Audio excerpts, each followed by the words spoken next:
This is Brittany Blackwell, host of the Resilient Teacher Podcast, a proud member of the Education Podcast Network, along with this podcast. Each show on the network is independently owned, and the views expressed may not represent those of other podcasts. For the best education podcasts, visit edupodcastnetwork.com.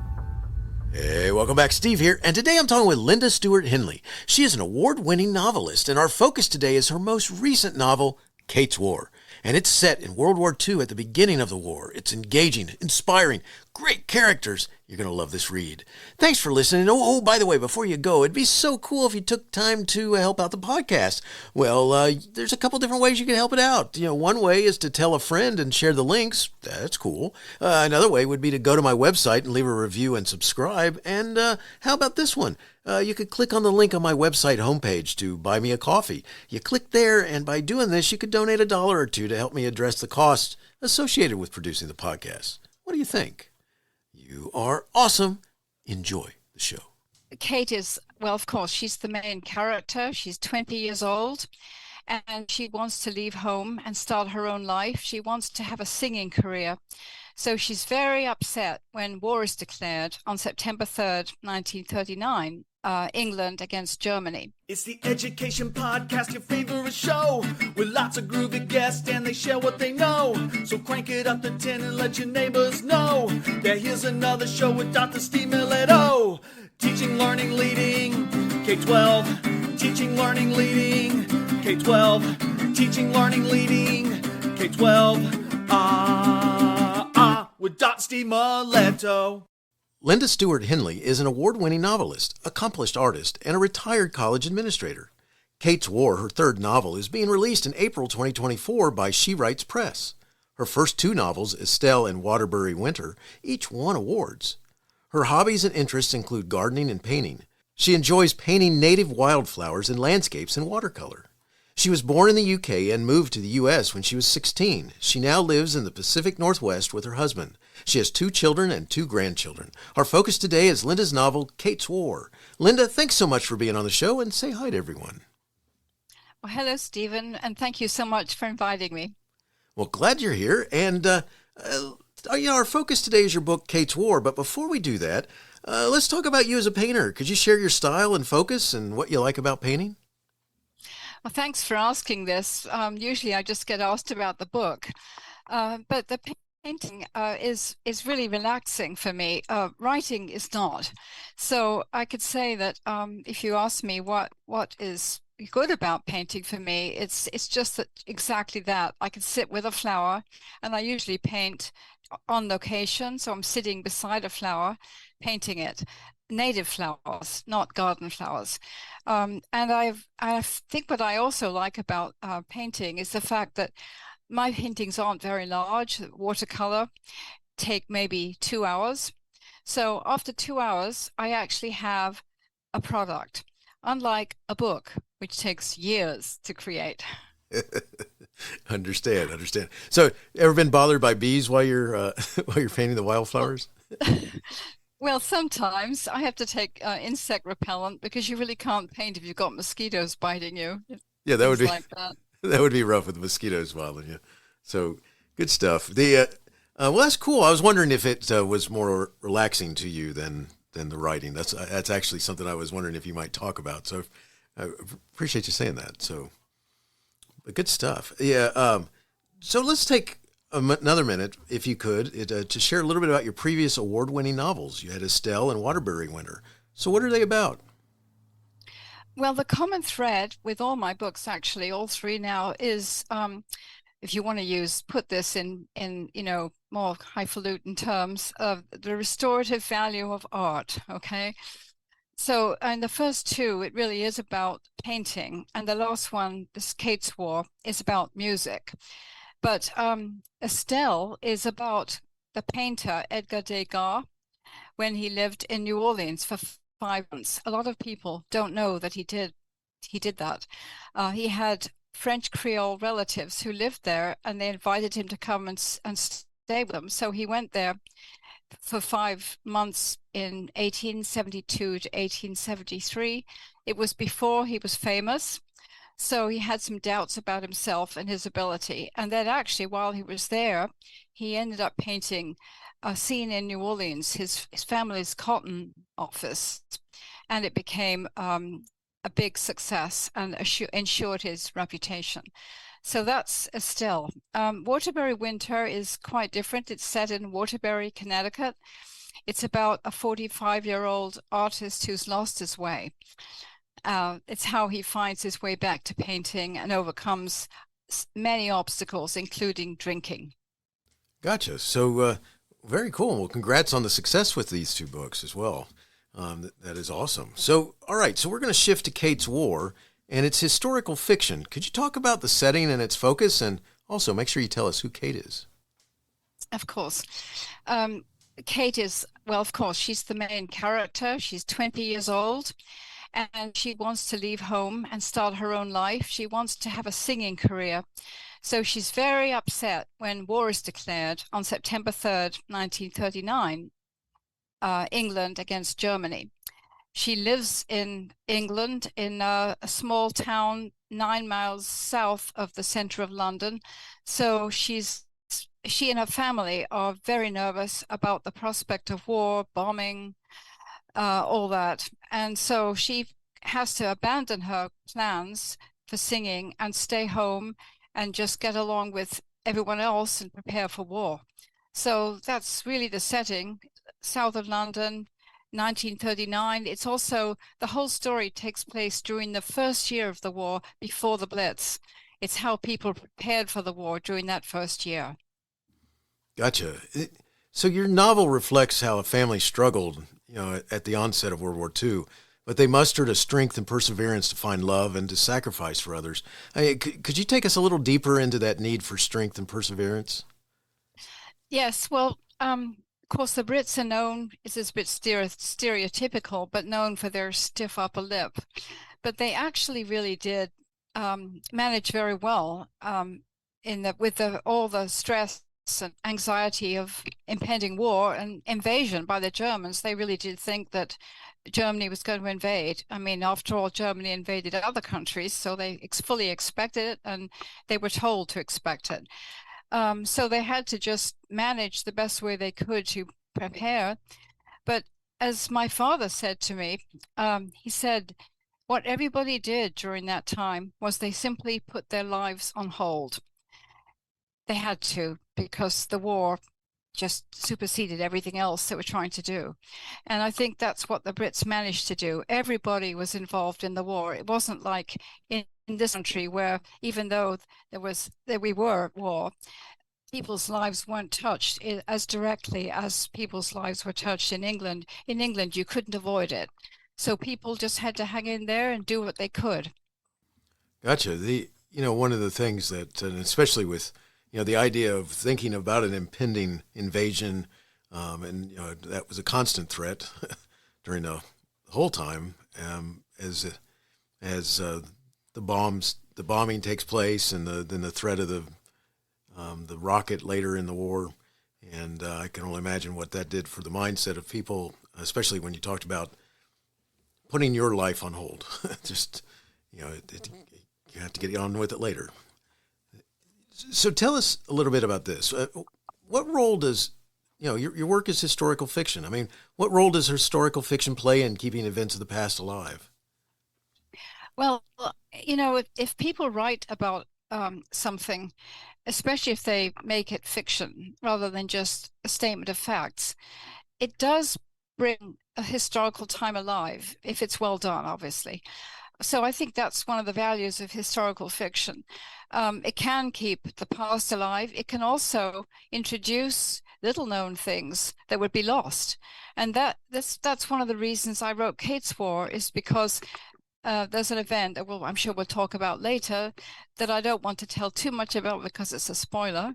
But there's an event that happened to my father that isn't known about very widely at all. So I was able to write about that in the book, and that keeps it alive. Oh, it's awesome, because I think it gives an opportunity for someone to experience it as if it's, they're experiencing it. So it's not just the facts and the main storyline that might might not grab their interest, or something that helps make their interest flow with the idea, I guess is my point. Very, very cool. One of the things that I wanted to make sure that we talked about is your dad's role in World War II. Did he talk about the war with you? I mean, what would you ask him if you could today? Well, no, I mean, most people didn't talk about the war in those days. That generation didn't, for several reasons. One was they just weren't inclined to do that. They didn't want to talk about something unpleasant. They just weren't. It was a different culture then. You didn't talk about things that were difficult. But the other reason was that there was the Official Secrets Act, which actually prosecuted people who talked about things that could have been considered security problems. So many people had to sign an act that they would sign a statement that they would observe securities, and not everyone did, but everybody was bound by that secrecy. Oh, I understand. It's interesting, and just the mindset that you mentioned just a second ago. Besides having outside forces that are saying, "Yeah, don't you talk about that," you also have the idea that it just, it's done, move on. Kind of. Well, I think that one of the reasons they didn't want people to talk was they were just terrified that the Germans would learn secrets, and there was a strong feeling that there were spies everywhere that would tell the Germans what was going on. And so that was another reason everybody was told to be careful about things like that. So that was something I thought was unusual. I don't know if they'd still do that these days, but maybe they do, who knows? Right. I grew up in Daytona Beach, Florida, and Daytona is on the Atlantic coast, and there are many people have tales from those days when they would have drills at night about turning out your lights and so forth, as they would search the ocean to see if there were any vessels out there, especially when the fear of submarines were so great that they might be surfacing out there. And so there's any number of reasons why you would not want people just constantly talking about, what they were experiencing or what they're doing. So, one of the things that I understand is that you discovered an unpublished manuscript that your father had written. Could you talk about that manuscript, and then did it help inspire Kate's War?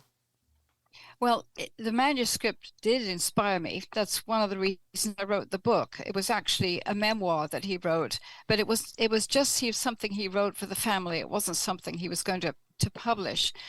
But unfortunately, I never got to discuss it with him because he died before I read it. So, we were living in different countries. He was in Scotland and I was in America. So I just didn't have much access to him. And he kept revising the memoir. So I just never saw it till after he died. And I was absolutely shocked when I read this particular incident that I write about in the book. I had no idea about this. I will say this much, because this is part of the interesting thing about it. He was torpedoed. And that could not be fun. And to learn about it, because you first learn about it through his writing, right? As opposed to him just talking about it. Is that correct? Yeah, exactly. I just learned from the memoir, so I talked to him about it. I would love to have talked to him about it, but I didn't know about it until after he died. So it is interesting, because it's like my grandfather was a tanker in World War II, and he went across with Patton's columns. And it's interesting, when I had a chance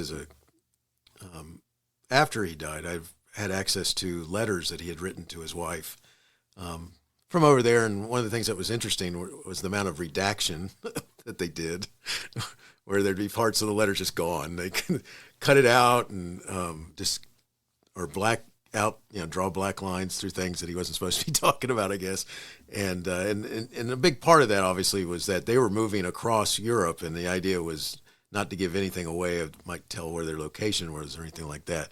But I say this because one of the things that happened during that war was my grandfather had, and I learned this through his letters. One of the letters had his private stripes in there. Now I was kind of confused about this, and I went to my grandmother and I said, "Do you have more letters that explain this private stripe?" Because my grandfather, at the war, he was like a master tech sergeant. He had a bunch of stripes. I think he was called a master tech sergeant, and with this with the tank, and then he had basically what happened was they had stopped in this town, and there was a fight that took place. And he was trying to rescue some of his soldiers from some of the MPs, and they busted him to private for a month. But it was fascinating because I was his buddy when he was alive.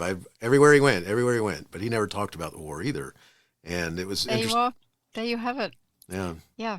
So many stories are lost. There must be so many that we should be knowing about, but we don't. That's what's wild, and you're so correct. It's like these are lost, and the story of my grandfather that's funny is that I guess one of the things he did was he punched him in to get some of his crew out of the bar or the pub wherever they were, and they didn't take too kindly to that. But in the middle of a war, he gets busted for fighting, and then obviously they put him back up in rank. But it was interesting reading those letters and progression. I had started too far ahead. I had to go backwards. But so my point, and my real point is, I can imagine as you're reading your father's words, what that did for you. So, one of the things that I want to do for a second is just kind of talk about writing. So when you write, you've written 3 novels. Do you outline, or do you kind of start with an idea and move forward? Well, it depends on the story. Kate's War was different from the other 2 because I already knew the ending before I started writing it. So I had to actually write the story towards the ending. I had to make up a story that would lead the reader and the characters to some kind of a logical conclusion at the ending.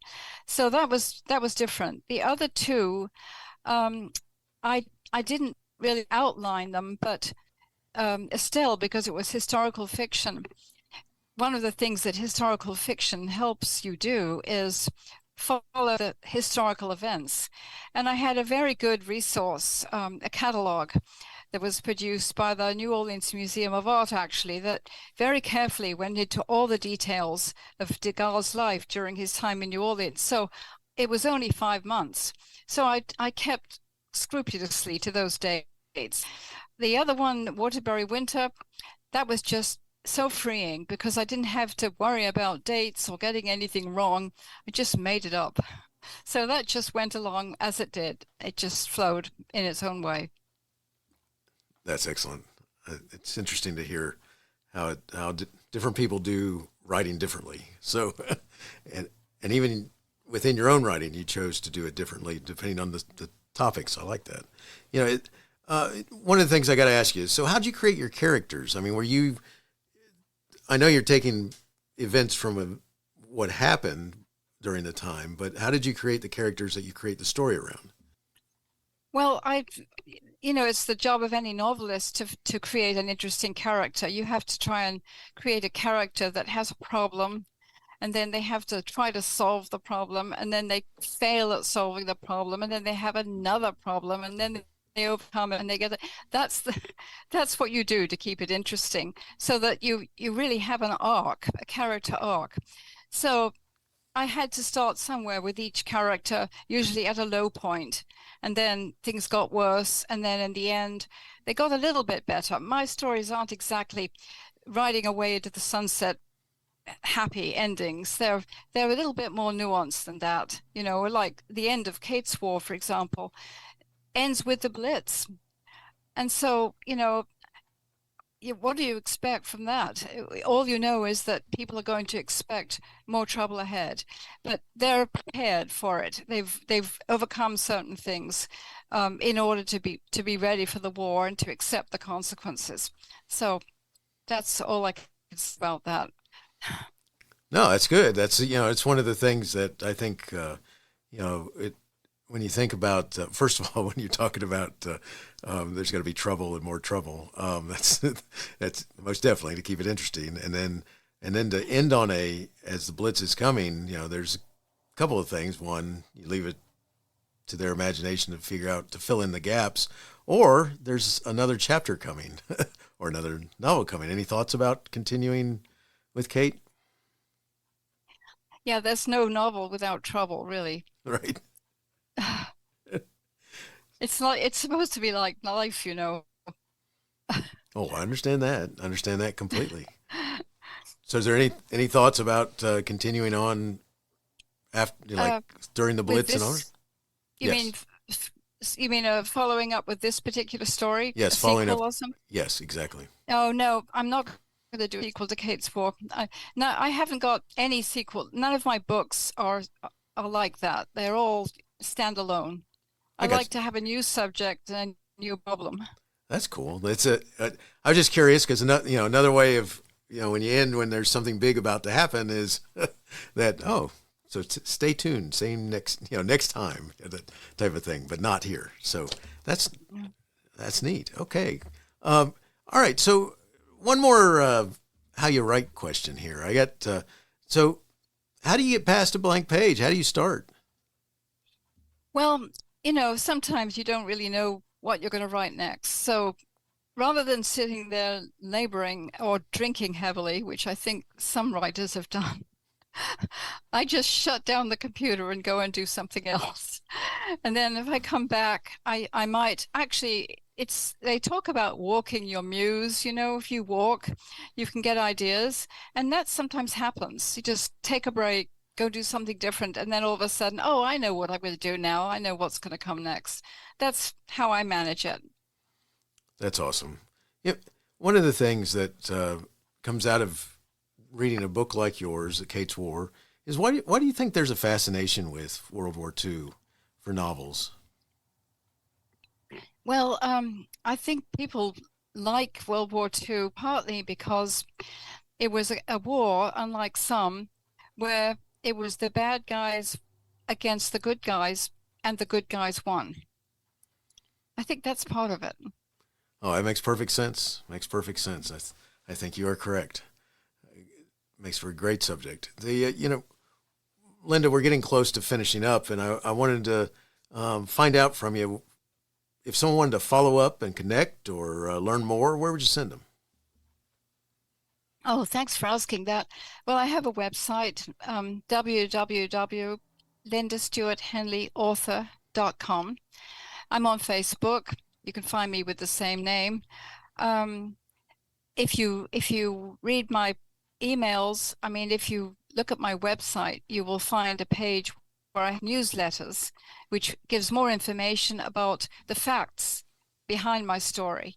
I can't, like a novelist can't put all the facts they learn into their stories, because then it would become a history book.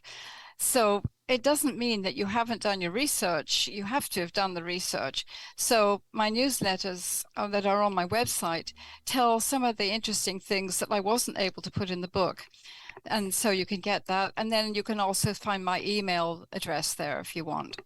Excellent. I'll put that information in the show notes as well, so it makes it easy for the listeners to go to the webpage and quickly just click on the links and go to your website. The good stuff. All right. So I got two last questions I like to ask my guests, and the first one goes like this: how did you complete your novel? Many have ideas about what to write, but their novel never is finished. So what advice do you have for new writers in starting? Finishing a novel is one of the hardest parts, but you have to decide pretty much early on what kind of an ending you're going to have, whether it's going to be a happy ending or a sad ending. And then you're not going to write towards that. That's the best thing you can do, because you have to make all the threads of your story come together in a way that makes sense. And you can't suddenly end a story without anything leading up to it. It has to, organically come together. So you really need to come up with an idea pretty early on about how your story is going to end. I love that. That's that's great advice, because yes, I can only imagine that if you don't know where you're going, then you're not going to get there wherever there is not going to happen too fast. This last question: do you have a teacher in your past who made a difference in your life? If so, who was it, and what would you say if given the chance to say thank you? Actually, I'm really glad you asked that question. It's really an unusual question. And I'm really happy that I have an answer to that one. My story, part of my story takes place in what was my old school in England. It was a convent school, as they call it. It was actually a convent, but nuns taught us. So I had a wonderful English teacher for 2 years there, Sister Mary Damien. And I realized after I started writing that I owed my ability to write to her and her good teaching. So this is years later, I wrote to the school and I said, I'd like to thank Sister Mary Damien. And they wrote back and they said, well, she's retired. She's in the mother house now, but we'll send your letter on to her. Make sure she gets it. So I was able to do that, even though she was quite old at the time, I think, but I was able to thank her, and I'm lucky to have been able to do that, I think. That's excellent. And to have the opportunity to thank a person is so good, because a lot of times people are saying, the common answer is, I always wish that I had done something like that. But so kudos to you for making that happen, because it's, that's part of the reason why I asked the question, is that whoever, somebody can define that role of teacher however they want, but the idea of being able to thank somebody who made an impact on your life is a neat thing to do. Well, as I understand it, you've been a teacher, so you must appreciate that when people thank you.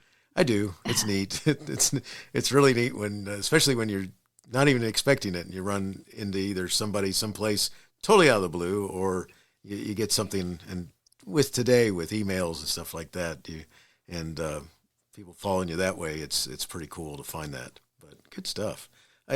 All right, Linda, I can't thank you enough so much for sharing your book, Kate's War. It's engaging, past change, characters have to make choices that require courage, and I love that type of writing. It's excellent. I'm wishing you the best in all you do.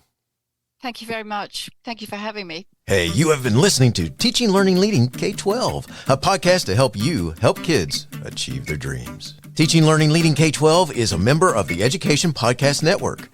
Podcasts for educators, podcasts by educators. Teaching, Learning, Leading K-12 is a member of the podcast network based in Canada called Voice Ed Radio. Voice Ed Radio, your voice is right here. The opinions expressed on Teaching, Learning, Leading K-12 are those of the guests and host. Teaching, Learning, Leading K-12 is intended to share ideas, advice, and suggestions. Teaching, Learning, Leading K-12 is produced for educational purposes. Hey, thanks for listening. It would be awesome if you visited my website at stephenmiletto.com and connected with me, left a review, and listened to more episodes. And by the way, you could also share it with your friends, with your family, and your colleagues. Thanks so much. You're awesome.